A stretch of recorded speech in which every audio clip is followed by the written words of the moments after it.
Okay, so today we're going to do a little mic.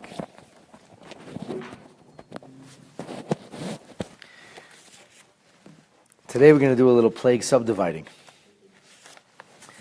In our Haggadah, after we mention all of the 10 plagues, all the Eser Makot, and after we go through the codes, the Tzach Hadash B'Achav,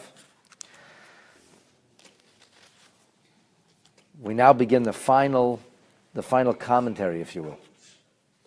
This is the last discussion of the specific plagues before we start enumerating all of Hashem's kindnesses in the famous words of Dayenu and Al-Achas.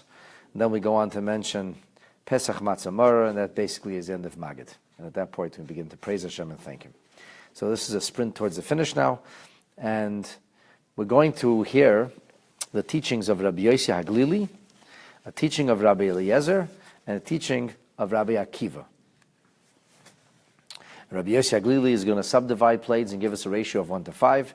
Rabbi Eliezer will further subdivide, and Rabbi Akiva will take that to the next level.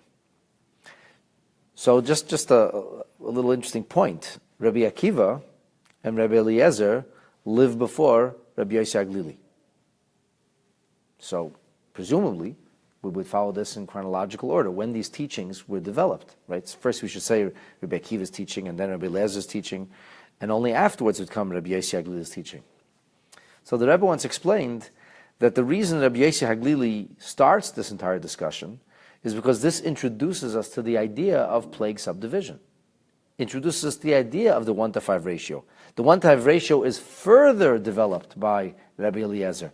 It's even more enhanced, and it's even more unfolded by Rabbi Akiva. But first we have to get introduced to it. So Rabbi Yossi Haglili becomes the foundational teaching, even though it's a later teaching. For us it serves as a segue into the teachings of Rabbi Eliezer and Rabbi Akiva. And this is oftentimes how it is in Torah.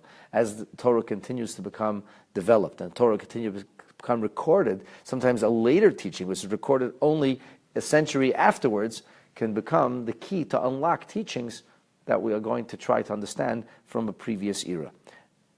Presumably, Rabbi Eliezer and Rabbi Akiva's Talmidim understood this. They knew this. They didn't have to articulate it. They didn't have to spell it out.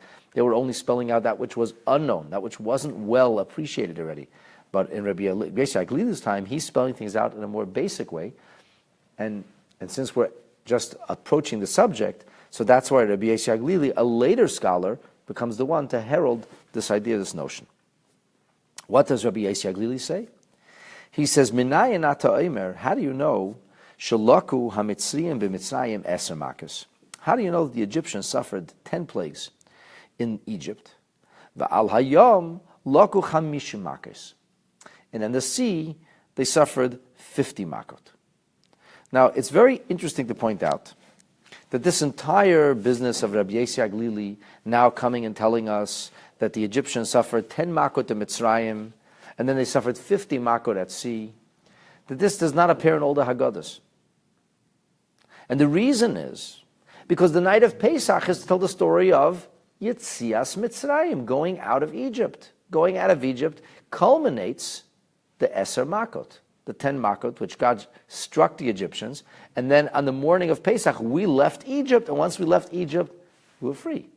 Now, it just so happens that the Egyptians had their hearts hardened and very, very foolishly went and pursued us and ended up in the Reed Sea, but that's a week later. That's the festival of Yom of Shvi Shal Pesach, of the 7th day of Pesach. So therefore, there is a school of thought that says this doesn't belong in the narrative of the Exodus of Yetzias Mitzrayim, because Yetzias Mitzrayim is what all the events that lead up until the actual Exodus, till we actually leave Mitzrayim. However, the sages of the Mechilta, not the Mishnah, but the sages of the Mechilta felt that this did belong here, because it was only through the full story, appreciating what happened in Kriyas Yamsuf, that we can understand and appreciate what happens previously with the Eser Makot, which leads to the Exodus. In other words, Kriyas Yamsuf is the crowning culmination. That is the ultimate iteration of everything that HaKadosh Baruch Hu did before, as I'm going to explain. Kriyas Yamsuf is not mutually exclusive. It's a continuation. And it's only through that continuation, only through the prism of the sea, that we're able to appreciate what happens on land and what happens in the actual area of Mitzrayim.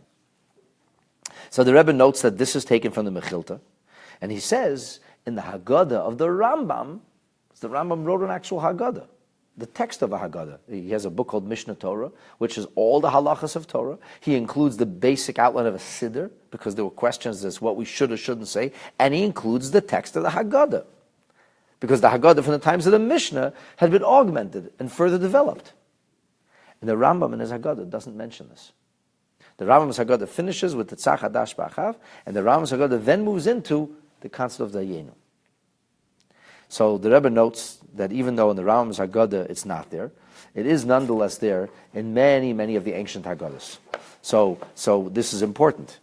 This is important because when we have other texts that are written from a common time or even precede the Rambam's Haggadah, so then this tells us that it was actually an ancient custom. So for example, there was a great Gaon whose name was Rabbi Amram. Rabbi Amram Gaon wrote a Seder or a Siddur. And Rabbi Amram Gaon's Siddur, it is mentioned. His Haggadah, it is mentioned. There was another great Gaon whose name was Reb Sadia. Reb Sadia also wrote a Siddur. He also wrote a Haggadah. In his Haggadah, it is mentioned. And the same thing is true in the Machzer Vitri. Rabbi Simcha Vitri was a Talmud, a disciple of Rashi, who decided to write a handbook, like a Gabai's handbook called the Machzer Vitri, so the Gabai should know what to do in Shul. From year to year, you forget. So he made a handbook, and included in that also was a text of the Haggadah. Well, you guessed it. This is found as well in that Haggadah. So we have Amram Gaon, the Psadia Gaon, Machzer Vitri, later, a little bit after Rashi, and in the Zevach Pesach, which was written by Rabbeinu Dan Yitzchak Abar Benel, it also is found there. So we have Ashkenaz and Sfarad. The Goinim really is Amram Gaon and Psadia Gaon is a Gaon from Ashkenaz and a Gaon from Sfarad. Rashi, Machzer Vitri, is in Ashkenaz, and we have the Zevach Pesach, Abar Benel's in Spain, and then finally the Rebbe says in the city of the Arizal, which the Arizal brings together the customs that were found both in the Ashkenaz world and the Sephardic world, and everything through the prism of Kabbalah, in the city of the Arizal, it also is found. So he pretty much makes the case for this belongs here. Even though there is a school of thought that it doesn't, ultimately, this belongs here. And the Rebbe adds something interesting. The Rambam had a son whose name was Rabbi Avraham. And this Rabbi Avraham became his father's successor. Now, you couldn't become the Rambam's successor. Nobody could take the place of the Rambam. But the Rambam did have a formal position in Egypt. It was called the Nagid. He was the head of the Jewish community in Egypt. It was actually a government-sanctioned position. It was recognized. There's a certain authority that came along, whoever's the Nagid. The Rambam was appointed Nagid, I think he was 30 years old. So Rabbi Avraham was worthy enough of being the chief rabbi of Egypt, where his father lived. Now, granted, in the Rambam's time, they had a Kaddish in Yemen. The Kaddish said, B'chayechon uv'yamechon, in our days, uv'chayed Rabbeinu Moshe ben Maimon. Can you imagine? In the Kaddish, they mentioned the Rambam's name. So the Rambam was the Rebbe of certainly all of Sfarad, the entire Iberian Peninsula. The Rambam was the Moshe Rabbeinu, without any question. And on his tombstone it says, Moshe ad Moshe lo kam Moshe. Not just because his name was Moshe. There have been many great sages named Moshe. It's a pretty common Jewish name. Rabbi Avraham did not take the place of his father in that sense. He did not become the Rebbe of the whole world, or certainly of the world living around the Mediterranean. However, he did replace his father, did fill his father's shoes in the official position that his father had occupied as the Nagid, the chief of the community, head of the community in Egypt. And Rabbi Avraham writes, and this is brought down in the Sefer Ma'aser Ekeach, that the Rambam did not bring it down in his Haggadah. And the reason that he didn't bring it down in his Haggadah because it was not well known, it was not well developed in the area where the Rambam lived. And the Rambam did not feel it was required, it was absolutely necessary, so he didn't include it there. However, he said, you should know, Amira Zeh min Hagenu, this saying of Rabbi Eliezer's, Rabbi Yisrael Lili, Rabbi Eliezer, and Rabbi Akiva is our custom, Rabbi Avraham wrote.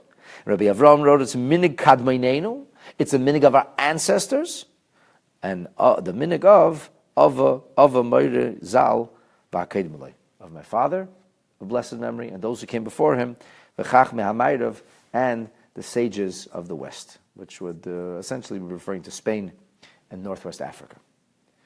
So this is First, the Rebbe establishes there's a school of thought that doesn't belong here, but we can be certain that this is a very important part of the Haggadah, and we should not only be saying it, that's why we're studying it, we should know what we're saying. So what are we saying? We're saying that the Makot gets subdivided. So when the Makot gets subdivided, what does that mean, a Makot are subdivided? It's just a numbers thing?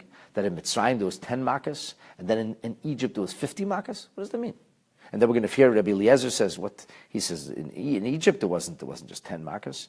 In Egypt there was 40 Makas. And on the sea there's 200 Makas. And Rabbi Kiva has come along and said, no, in Egypt there was 50 Makas, not 10 Makas. And then on the sea there was 250 Makas.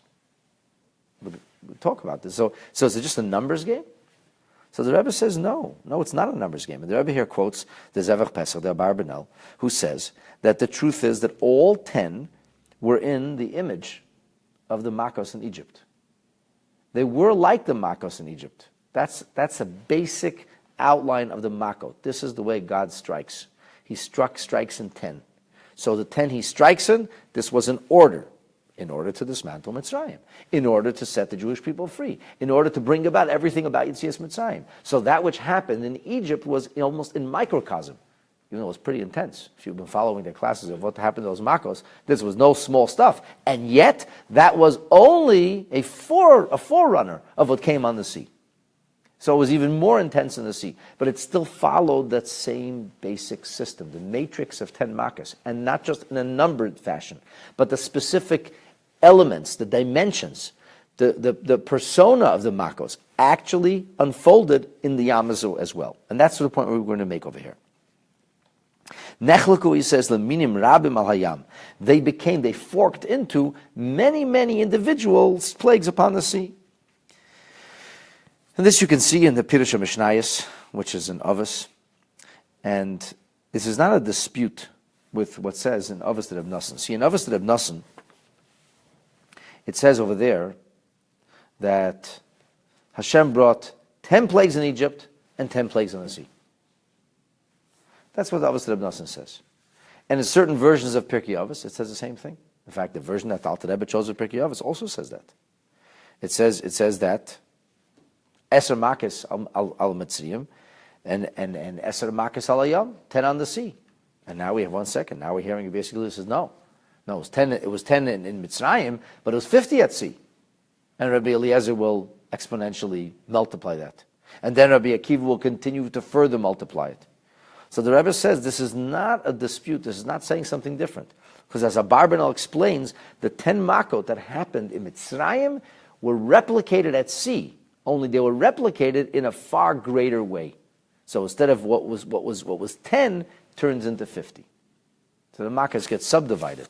But it's not only the concept of Makas. So what does it mean that Makas are subdivided, for example? Where do you see an example of the same things that happened at sea, that there was a reflection of what happened in Mitzrayim? So the Rebbe does point out that in the Siddur Tefillah L'Moshe, which is written by Rav Moshe Cordovero, the predecessor of the Arizal in Tzfat, over there he actually spells out all the Makas. He spells out 50 at sea, he spells out 200 at sea, and he spells out 250. He goes through those numbers, actually spells them out. We're not going to go through that. What I am going to share with you, though, is the words of the Abarbanel, where he gives just some basic examples. He says, okay, what was the first Makkah? Down? Blood? Nile River turns to blood. He says, do you have an idea how much blood mixed into the Red Sea? Maybe this is called the Red Sea. He says it was a sea that was flowing with the blood of the Egyptians.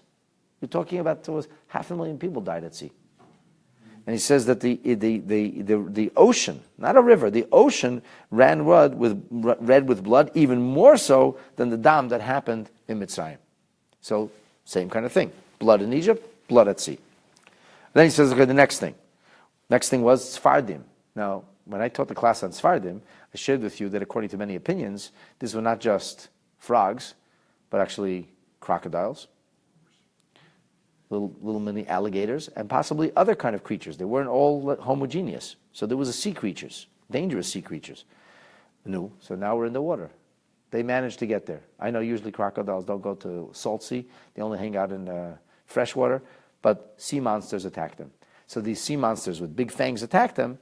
They have a corollary to the concept of tzvardeya. In Egypt, the sand itself turned into lice. if you remember the class we talked about, they were like look at the like abominable snowman. They were like covered in lice, buckets of lice. The lice was crawling everywhere. So the Rabbi Mendel says that the sand at the seashore turned into lice as well. And they were covered, stricken with lice, and covered with lice. This is how they followed into the sea, followed into the dry land, the path that had made for the Jewish people. What's the next thing he says? Wild animals. Rabbi Mendel says that's easy. We know, David HaMelech says that Koma sheyesh bayabah sheyesh bayam, everything is in the sea. There's a whole chapter of Tehillim about it, about how everything is in the land, dry lands in the sea. So that means every kind of wild animal that we have represented above the water is found beneath the water. They all managed to come to the Reed Sea. And the Egyptians were tormented by all kinds of ferocious sea monsters and wild creatures in the ocean. So that was your Arif. He says, boils, he says. The Mitzrayim were burnt and exploding with boils. First of all, it says that before they came into the sea, it says that the clay beneath them became heated like heated clay, and the wagons began to melt, and the people got burnt. And he says the boils that were at Mitzrayim were child's play compared to the boils that happened over here when they were at sea. So they were infested, all kinds of terrible skin diseases. Okay, move on next. What happened with Barad? The water congealed, it froze, it became ice, it had fire inside. And they were bombarded with these chunks of ice. He says, here, we know the water actually congealed. The water became hard like a rock. And he said the Egyptians were hurled, they were hurled into the sea. And they didn't fall into the water. They fell into hard sea. Hashem had made the sea hard as a rock. And he says, and there was rocks that were hurtling through the sea. Chunks of water, like rocks that were hurtling through the sea. So there you go, there you have Barad. He says grasshoppers, the locusts. First of all, the locusts, we know, all got dumped in the sea. So that's where the locusts got dumped. So the locusts were just waiting. They're waiting for the Egyptians to come to finish them off. Number one. Number two, he says, the idea of the locust means that there were creatures, flying winged creatures that came to eat them. And that happened. The bodies were rolled off of the ocean, and these flying winged creatures came to devour the Mitzrayim. So that was like the idea of Arbe. And the Pnei Achraza adds this idea that they were dumped in the sea. It was actually the same locusts. Nu Chayshech. Chayshech says clearly in the Medrash that it says Vayhi. The pasuk says Vayhi ha'anon v'ha'chayshech, that on the night before Kriyas Yamsuf they were stricken with darkness. In fact, according to one opinion, it says the Makkah of Chayshech only lasted for 6 days, because the Torah says 3 days twice. But we know every Makkah lasted for 7 days. So what happened to the 7th day of darkness? The answer is it get transferred to Kriyas Yamsuf. So they had darkness too. And he says the Egyptians did not die haphazardly. Everything was in order. It was in an orderly fashion. There was organized chaos. The oldest, the eldest, the most prominent, the great leaders of these anti-Semites, the heads of the SS, they went before the henchmen of the SS. And so, just like Makkah's Bechiris meant that the firstborn went, so too here Hashem also in a choreographed way did not indiscriminately destroy enemies, but rather in a very, very discriminate and careful way, those who were worse got destroyed first. Okay, so there you have an example. I'm not going into Rav Moshe Cordeviro's full opening the accordion of 50, of 200, of 250, but you have an example of how everything that happened at sea was in the image of what happened in Mitzrayim. So this is how Rabbi Yossi introduces the idea. Rabbi Yossi is introducing the idea, and he's telling us, you should know, that this is what happened there, and now this is what's going to happen at sea. And the truth is that they're not separate or apart. They're not considered to be mutually exclusive. So now Rabbi Yossi says, what do we see? How do we know? How do we know to subdivide these plagues? How do we know that it goes from ratio of 1 to 5? Okay, you want to tell me that was the same? We have the Medrash, we have the Avos that Abnasan that says it was 10 at sea and there was 10 in Mitzrayim. We're saying no. It was 10 dimensions. The 10 basic frames of Mitzrayim expressed themselves at sea. But in fact, it was much, much more. It's 50 times. 5 times, 1 to 5. Where do you have that from? So Rabbi Yossi says, take a look at the pasuk. B'Mitzrayim mahu omer. What does he say in Mitzrayim? Vayoyimru ha'chartumim el parei. The Chartumim, the wizard, said to the Pharaoh, Etzbe Elikimi. It's a finger of God. That's what they called it. They called it a finger of God. Now, you, of course, could ask the question, one second. The wizards didn't say it was a finger of God each makkah. They only said it was a finger of God when? By makat kinim. Kinim. When the lice came. So when they said, because a louse was too small for them to control. They needed something to manipulate. It's just like modern day science. You need somebody to work with. There's the silly joke they tell that the scientist said to God, we don't need you anymore, God. We can create everything all by ourselves.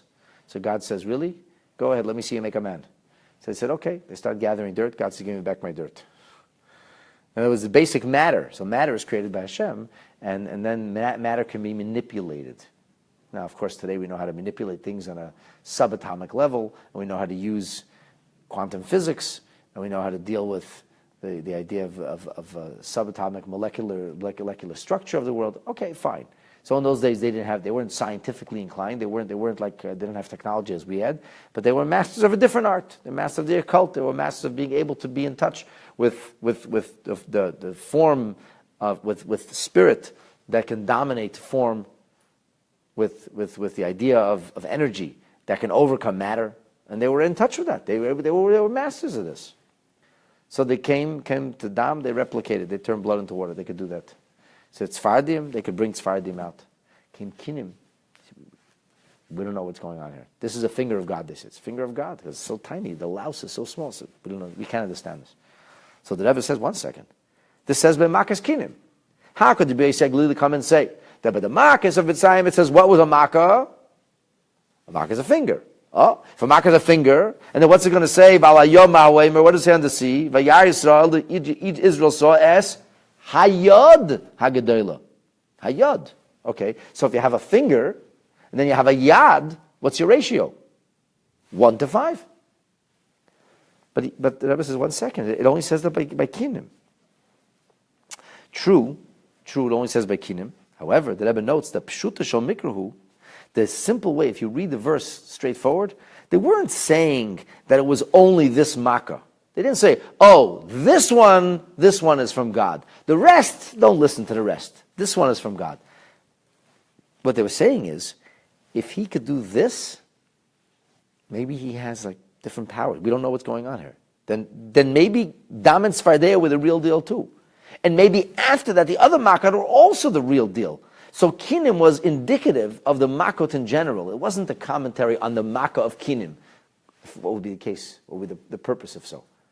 Who needs that? So they said the Kinim is from God. They didn't recognize Dam, they didn't recognize Tzfardea, not blood, not frogs. And the whole rest of them they wouldn't recognize. So what did you accomplish?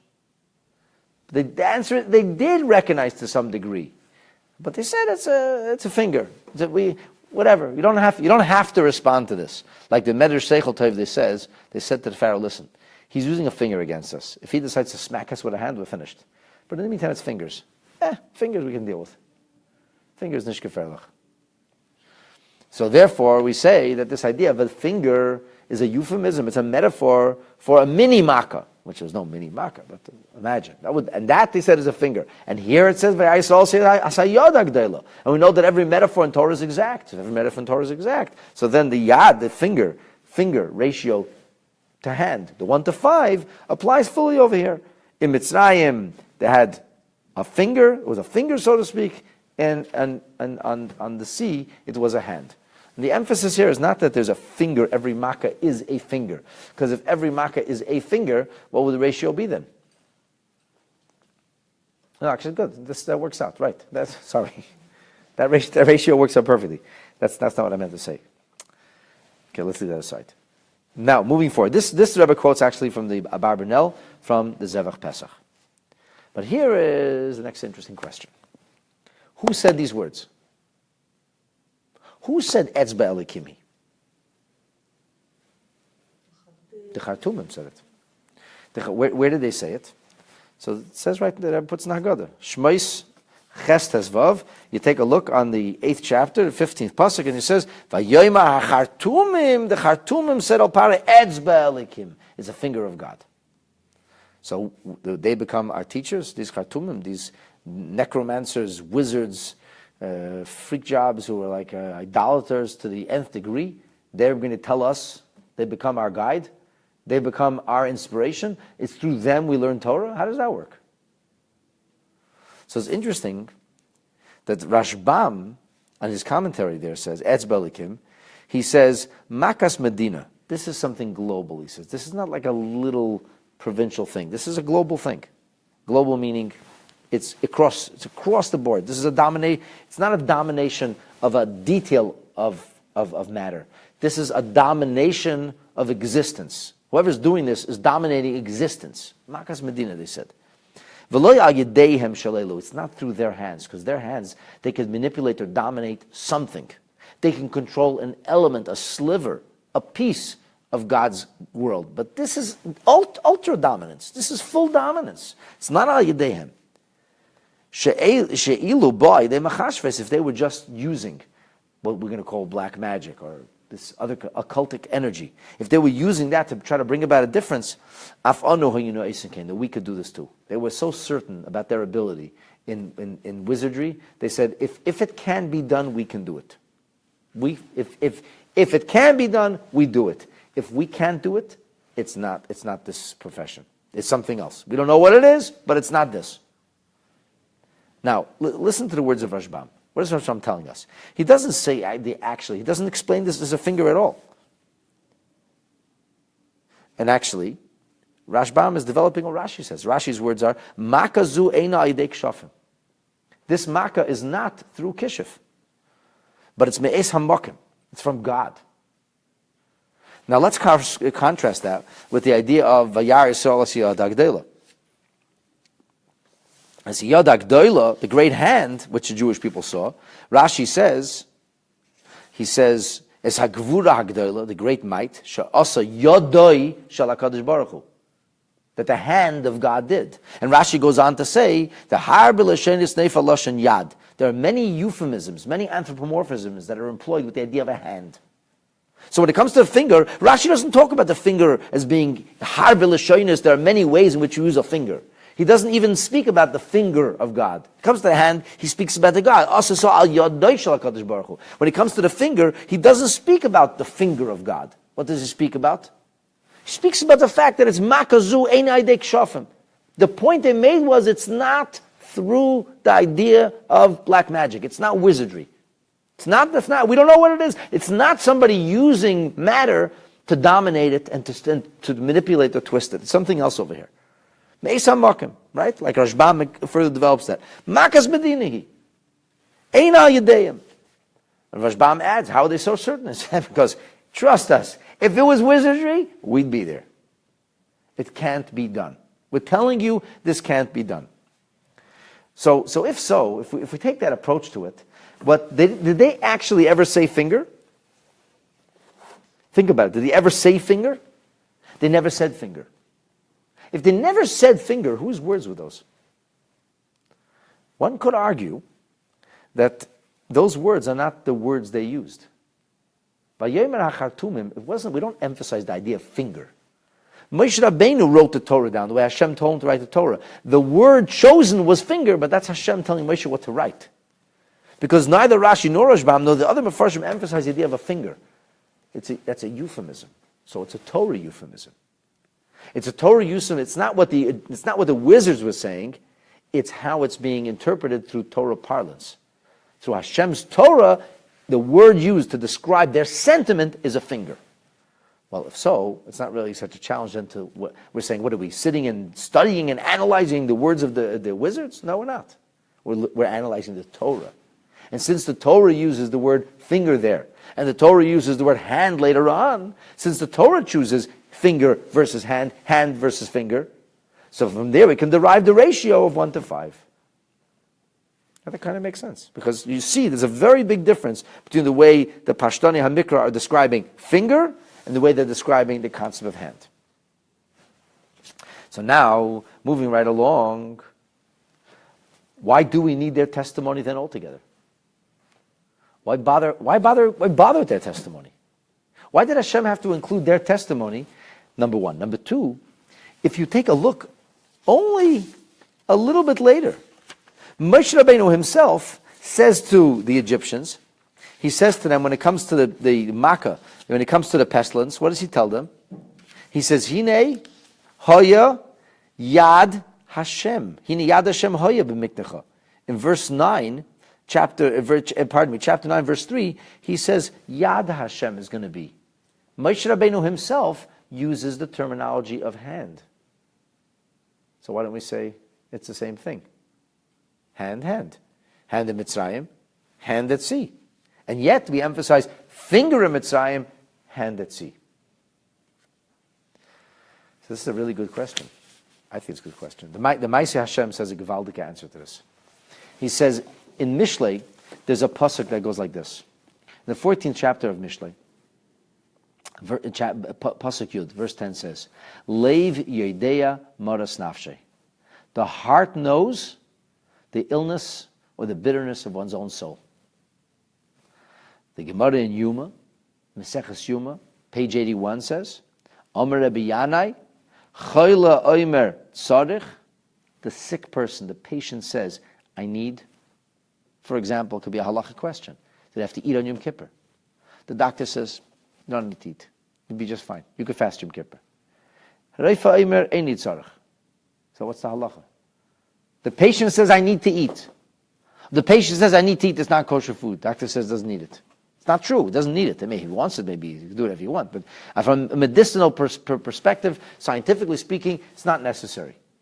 So the halacha says, we appreciate the doctor, we value the science, we respect the professionalism, but at the end of the day, we're not going to decide the halacha based on what an outsider says, but rather what the person themselves says.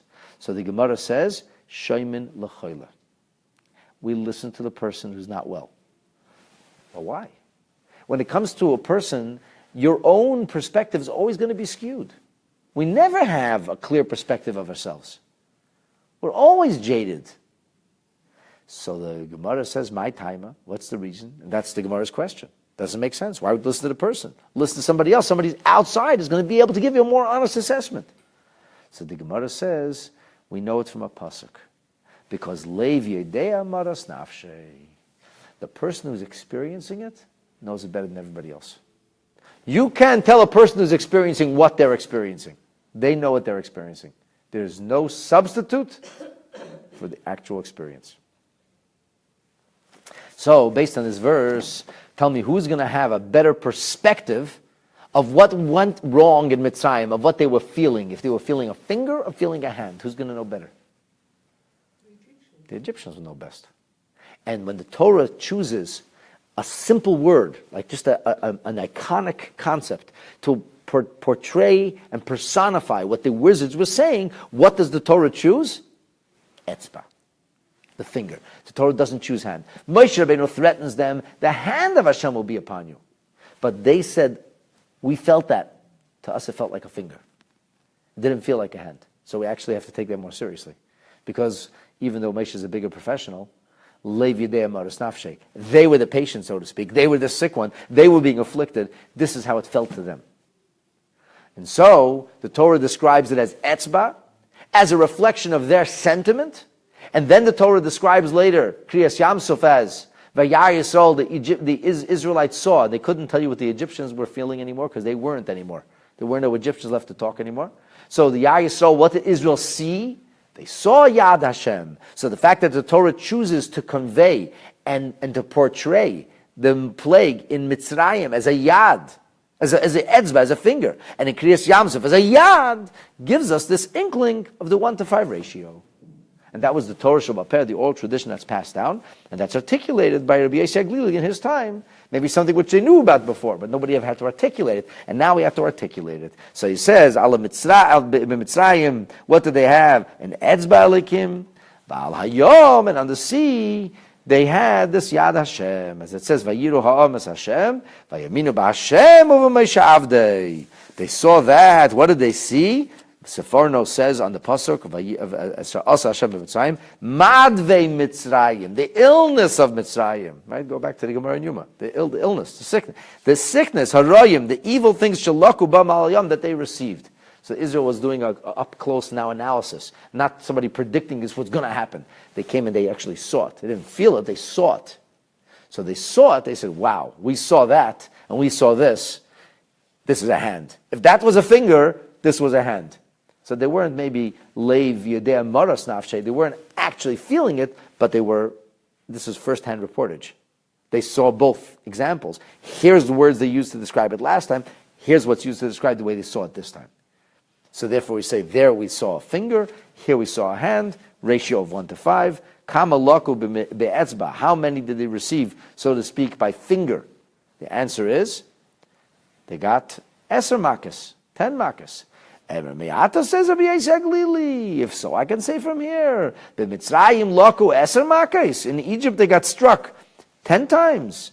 V'alayom laku chamishim makas. If so, then on the sea they received, so to speak, an assault that was 5, ratio of 1 to 5, like the idea of 50.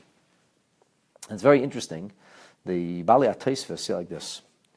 Etzba elikim, till now we've used only the euphemism of a finger. And a finger is ratio of, most people have 10 fingers. So if you have a finger, the ratio of 1 to 5. However, the Bali Ataisva say something very interesting. They said etzba always means 10. Etzba always means 10. How do we know this? Because it says that the luchot were ksuvim be'etzba elikim. That the luchot were inscribed by the finger of God. How many luchos are there? Eser b'minyan. There are 10 luchot, which corresponds to the Balei HaTosfos invoking a mystical or a Kabbalistic idea to the Eser Sfiris, Eser Dibres.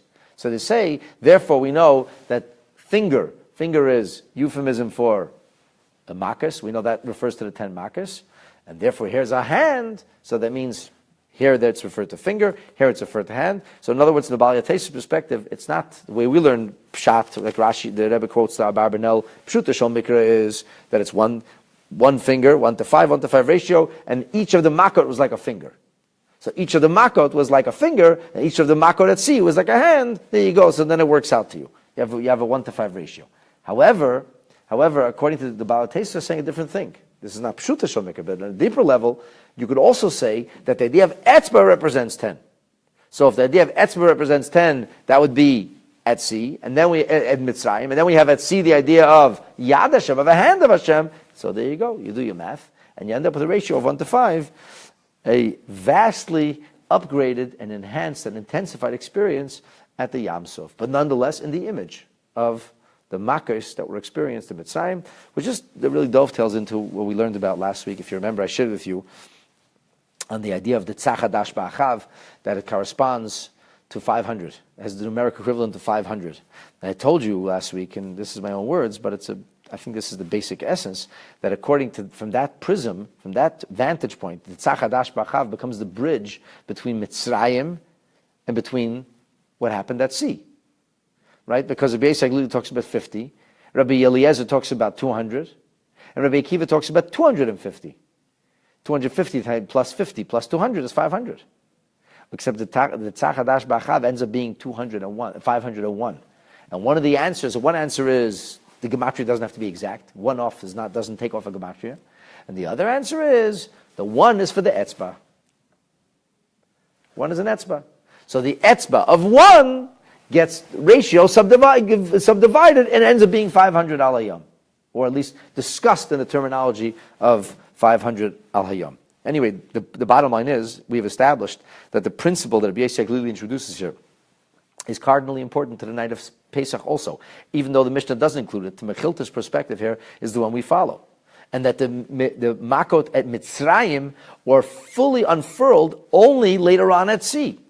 And this is the bridge. The Tzachadash Ba'achav later evolves into the 50, 200, or 250 plagues or strikes or assaults that the Egyptians received during the miracle, the time of Kriyas Yam Suf. Ramban, when he describes this, he says the whole thing made no sense, he says. After everything they saw in Egypt, they were terrified of the Jewish people. And Ramban goes on in his commentary to explain that this was the ultimate foolishness, like pure insanity.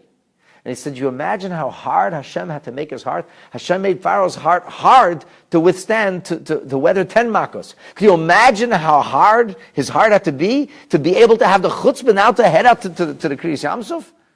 in which Egypt never recovers. A whole generation. We know historically, even though historians don't like talking about Kriyas Yamsuf and they don't like talking about B'tzias Mitzrayim, and they put it into a different era, and they say there's no archaeological proof. But today we know that there is. They just sent it off to a different area. If you go to a different era, it exactly represents a full collapse of Egyptian society, and they're invaded by a different nation called the Hyksos, and the Hyksos take over Egypt.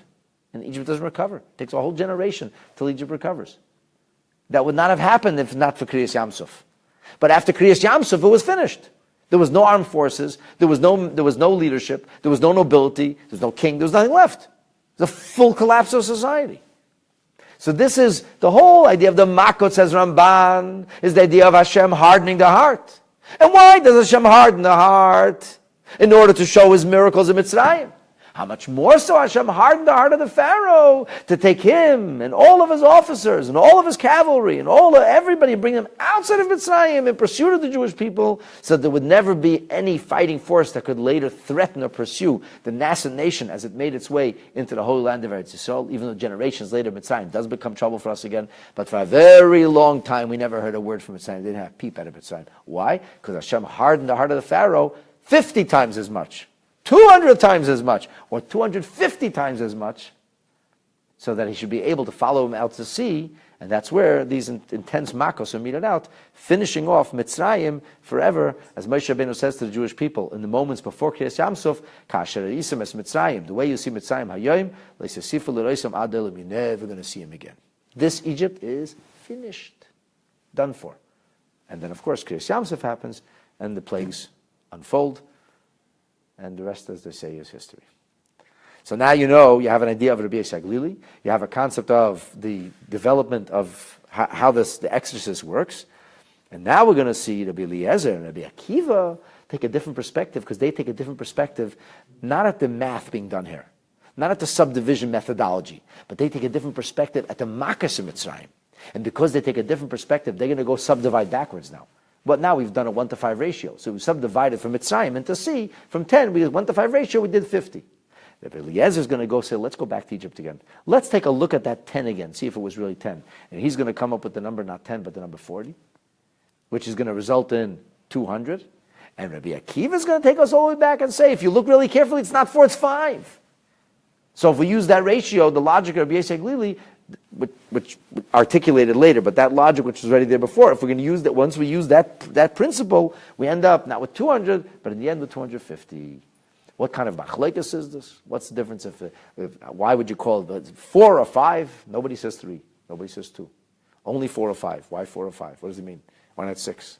What's up with this numerology? It's true. So we're going to learn. We're going to learn in the Haggadah. You see that they actually analyze the language of the Torah, but the Hagufa, this itself is a question. Why? Why did the Torah do it in a manner of 4 or possibly 5? So this, Eretz Hashem, we'll talk about in our class next week.